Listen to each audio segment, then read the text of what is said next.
অসুখী একজন কবিতাটি চিলির বিখ্যাত কবি পাবলো নেরুদার লেখা। বাংলায় কবিতাটি তর্জমা করেছেন সাহিত্যিক নবারুণ ভট্টাচার্য। তার অনুদিত বিদেশি ফুলে রক্তের ছিটে কাব্যগ্রন্থ থেকে আলোচ্য কবিতাটি গৃহীত হয়েছে। কবিতার কথক, যিনি একজন যোদ্ধা বা বিপ্লবী, তার প্রিয়তমাকে দরজায় অপেক্ষায় রেখে বহুদূরে চলে যান। মেয়েটি জানত না যে কথক আর কোনোদিনও ফিরে আসবেন না। এরপর দিনের পর দিন, বছরের পর বছর কেটে যায়। বৃষ্টির জল কথকের পায়ের দাগ ধুয়ে দেয়, সেখানে ঘাস জন্ম নেয়। অর্থাৎ সময়ের স্বাভাবিক নিয়মে প্রকৃতি তার নিয়মে এগিয়ে চলে। এরপর আসে এক ভয়ানক যুদ্ধ, যা রক্তের এক আগ্নেয় পাহাড়ের মতো সবকিছুকে ধ্বংস করে দেয়। সমতলে আগুন ধরে যায়, দেবালয়গুলো টুকরো টুকরো হয়ে ভেঙে পড়ে।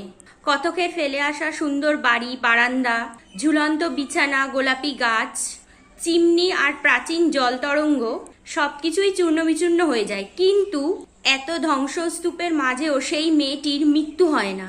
সে সেই ধ্বংসস্তূপের উপর দাঁড়িয়ে চিরকাল তার প্রিয়তমের জন্য ফিরে আসার অপেক্ষায় প্রহর গুনতে থাকে। যুদ্ধের ধ্বংসলীলা ভালোবাসাকে ধ্বংস করতে পারে না। এই ছিল অসুখী একজন কবিতার বিষয়বস্তু নিয়ে সংক্ষিপ্ত আলোচনা। ভিডিওটা যদি তোমাদের ভালো লেগে থাকে অবশ্যই লাইক, শেয়ার অ্যান্ড সাবস্ক্রাইব করতে ভুলো না।